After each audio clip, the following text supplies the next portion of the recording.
here's all I know.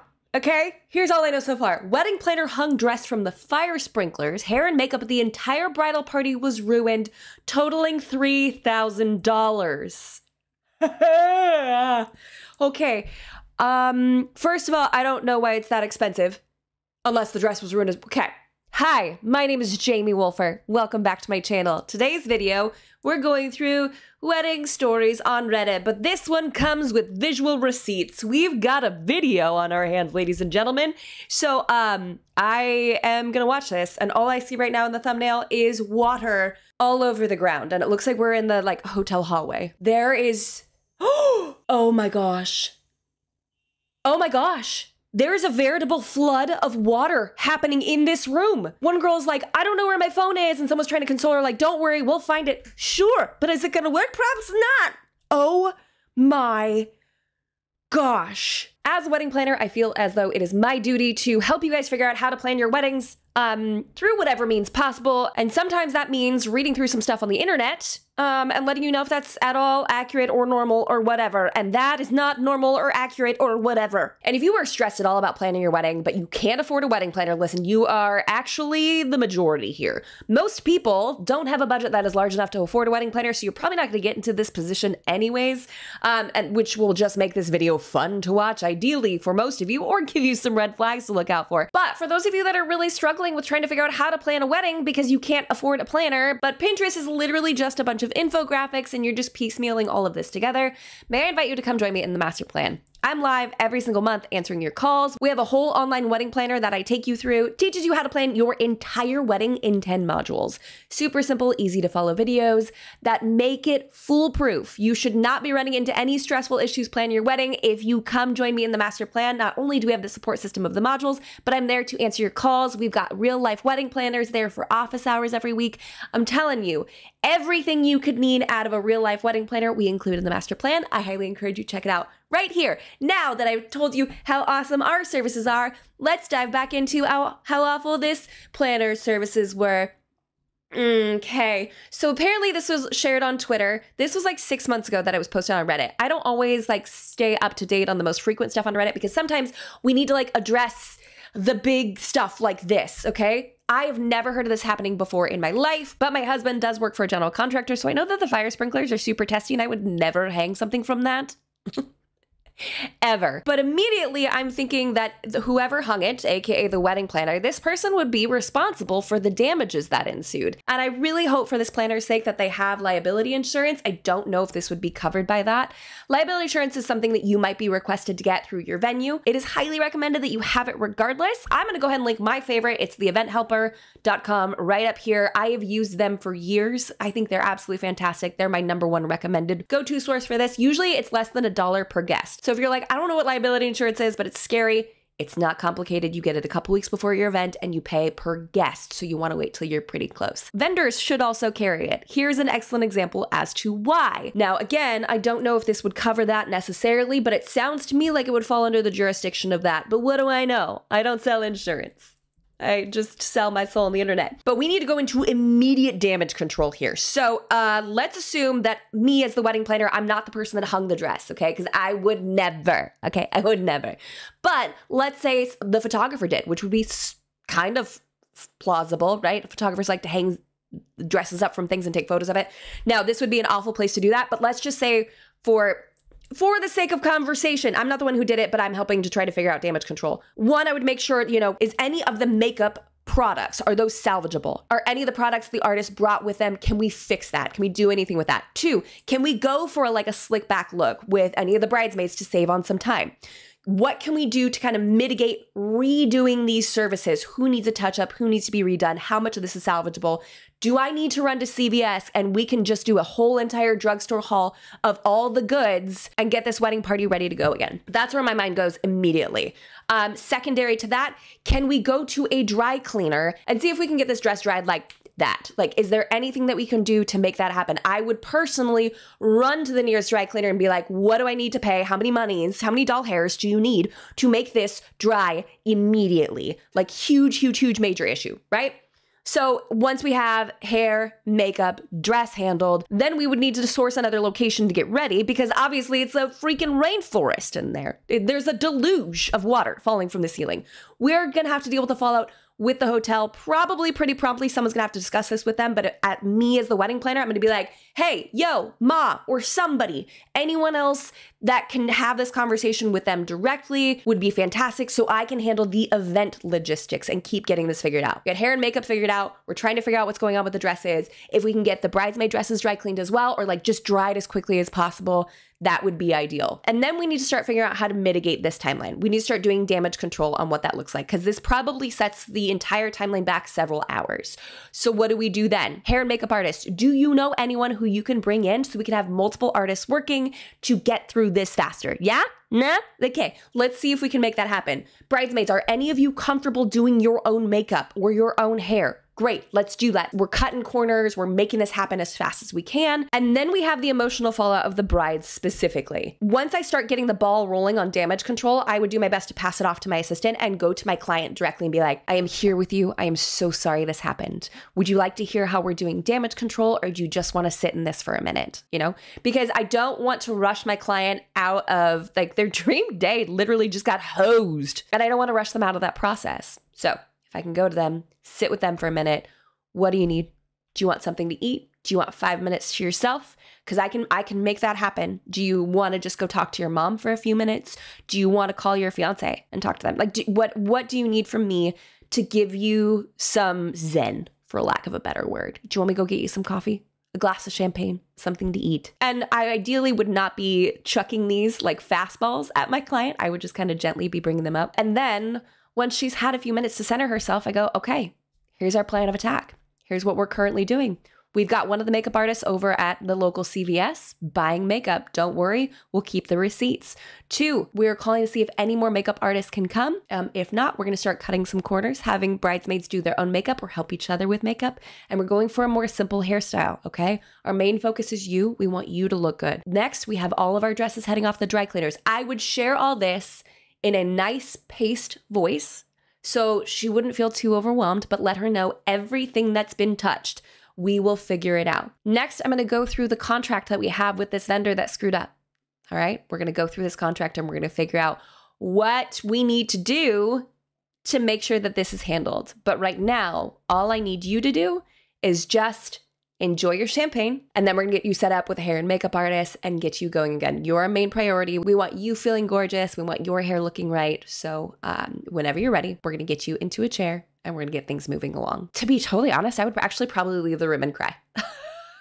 Like, I would feel so gutted for my client that this happened. I physically kind of like feel like I'm getting the chills just from sheer terror of how awful this would be. And pursuing this afterwards, pursuing legal action afterwards would definitely get messy, but that's not my top priority here. My top priority is my client's mental health and well-being for her day, right? Like, how can we get her to move forward? And maybe this will be a story she laughs about one day, or maybe it'll be something she can never talk about again. I don't know, but my only priority is her getting through this. So that's kind of how I feel like I would handle it. Let's jump on over and read some of these comments because I want to see what other people are saying and see if there's any updates. Okay, I wonder what the fallout was. Did the wedding go ahead? Who paid the cleanup? Someone replied, I just saw the thread on Twitter. The wedding still happened because the bride had family from out of the country. She ended up wearing her reception dress only. Good, she had a reception dress. Great.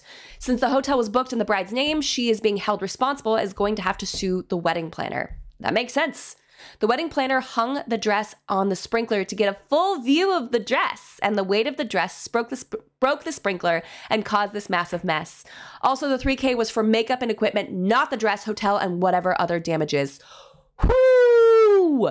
Someone is going to be spending a lot of money. If it really wasn't her fault, poor bride, what a traumatic thing to happen on what's supposed to be the best day of your life. Seriously, I hope the planner at least does the decent thing and settles out of court for full damages plus. It is 100% on her that this happened, and it's too simple and stupid of a mistake for there to be any reasonable claim that she didn't know the risk. Listen, people have no idea how strong fire sprinklers are, right? That's not like a common thing that people would think about. The only reason I know that is because my husband's in a trade that he works with fire sprinkler companies a lot. Like, who knows? She just wasn't thinking. And that's okay. People make mistakes, but she needs to pay for it, right? When you sign the paperwork, you are always the one left holding the bag. Well, I mean, yes, but at the same time, like, the planner's not going to sign for the room.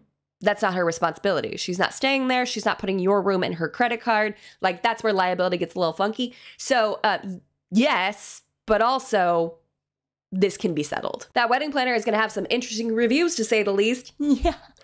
Sorry, fam, that's not looking good. I stayed at a hotel with a "do not hang clothes from here" sign next to the fire sprinklers. I remember thinking, you need a sign for that? Apparently you do. I work in fire safety. You'd be shocked how many things people hang from the sprinkler heads. I definitely was at first. My fave so far has been a laundry line. So this is like not an uncommon thing, okay? It's not great that it's common, but it's not uncommon. However, you still have to pay the Pied Piper, right? With the Pied Piper, you pay. Is that the Peter Piper? Oh my God, I guess it's a wedding shower now. Wonder what the total cost was, because that's more than $3,000 in damage. I'm assuming that's just the cost to hair and makeup. I mean, like, that's not what hair and makeup charged for all of those people to get ready, but all of their products are probably ruined, right? Because another part of this thread brought up a great point. Oftentimes the water that comes out first is not white. It's not like clear, clean water. Sometimes it's been sitting there for a while. So it's a good thing that obviously that looked clear, but we have no idea how, like, fresh or clean that water was. Could have been sitting in those pipes for a very, very long time, because maybe no one else was dumb enough to do this. So that means all of their makeup palettes, totally ruined. All of their makeup brushes, totally ruined. I don't know if you've ever purchased a nice makeup brush, but when they're like $45 a pop and makeup artists have like 72 of them, I'm not doing the math for that. You can if you want to, but that's a lot of doll hairs, okay? So that means that just that equipment alone, destroyed. Like, they can't use that again. And that's if the photographer's not there. I am no photographer. I am an amateur, right? And I'm filming on a Canon EOS 70D, okay? With a Sigma lens. I'm only saying that because I can read it right now. But I can tell you that this camera base was a couple $100, and it's old. And this lens was free because I have a videographer friend who was using it as a paperweight, okay? But when it comes to camera equipment, that is thousands upon thousands upon thousands of dollars. So if the photographer was in there, their equipment's ruined, their memory cards compromised, anything they might have taken pictures of beforehand, probably not going to get those back. Like, we are talking about so much more than $3,000 worth of damages, an obscene amount more. Let's hope the photographer's equipment wasn't in the room. That's easily $15,000 or more. I mean, again, I am an amateur. I'm using old equipment, but I could imagine that it would be somewhere in this neighborhood. So much money. For those who don't know, sprinkler water is absolutely rancid. It's not just water, it's stagnant water, often sitting for a year plus, more if the inspector isn't dumping part or most of the system during the annual, inside a pipe filled with dust and dirt. It often comes out black. Unless it's a dry system, a system that stays dry until pressure is lost and charges with water. It's not something you can just wash off and call good once it's been released. It's disgusting. Source: am fire inspector. Okay. As a makeup artist, this is going to be so expensive and exhausting to buy again. I cannot imagine. This is an occasion where going full Bridezilla would be appropriate. I could see that. I could totally see that. This is one of those times where social media shaming is entirely appropriate. After suing, get that wedding planner's name, photo, and business name out there to ensure they never organize anything more complex than ensuring they are making their monthly installments to the brides, makeup artists, and stylist settlement funds. I don't agree with that necessarily. I feel like this is cancel culture. And this may be an unpopular opinion, but like, one mistake, if the planner is paying for it, right? They're paying for it. They're making up for it. They're saying, mea culpa, I'm so sorry. Like, yes, I will make payments. I don't think we need to go to the internet and shame even further. I'm so glad there aren't names attached to this, because like, I have made mistakes as a wedding planner, and there are hundreds of thousands of people following me across the interwebs, right? I have made nothing like that. Nothing like that. Glad I don't have that feather to tuck in my sad cap. But I don't think one mistake is worth roasting someone online for. And I hope that's not been the overall feeling that's been shared across this, because mistakes happen. They totally happen. As a planner, that like makes me sad. I'm mortified for this planner. They probably just want to curl up into a ball and just sob themselves to sleep in the fetal position for the next 3 to 6 months. And I don't know if they're going to continue with wedding planning. That feels really hard to recover from. However, if I had all of my mistakes blasted across the internet, like that would be awful. So I don't think this is one of those times that social media shaming is appropriate. One mistake. Now a review, right? A review is totally warranted, but we are not going to go on a witch hunt online to make sure that this person never sees the inside of a wedding ever again. I don't think that's the appropriate course of action, but maybe that's just me. What do you guys think? Let me know down in the comments below, because this is, I'm not going to say imagine this happening to you, because this is like such a fluke moment.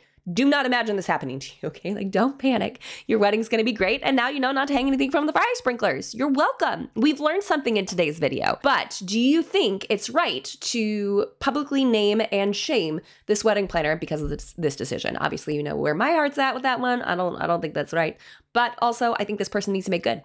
I think they need to pay up. I think that, just because you accidentally crashed your car into somebody doesn't mean you don't have to pay those damages, right? Like, accidents happen, but you still need to pay for them afterwards. So that's what we have for this week's video, guys. Thank you so much for watching. Again, if you were feeling like you were stressed out and flailing when it comes to wedding planning, please let me help you. Come join me in the master plan. I'll link it down in the description box below if you missed it earlier. Literally live planners in there helping you plan your wedding for a fraction of the cost. And bonus points, none of us will ever hang your dress or anything else from the fire sprinkler. You're welcome. And if you haven't done so already, jump on down there, hit that like button, and subscribe to this channel for more tips and tricks for the modern day bride. And until next week, bye, guys.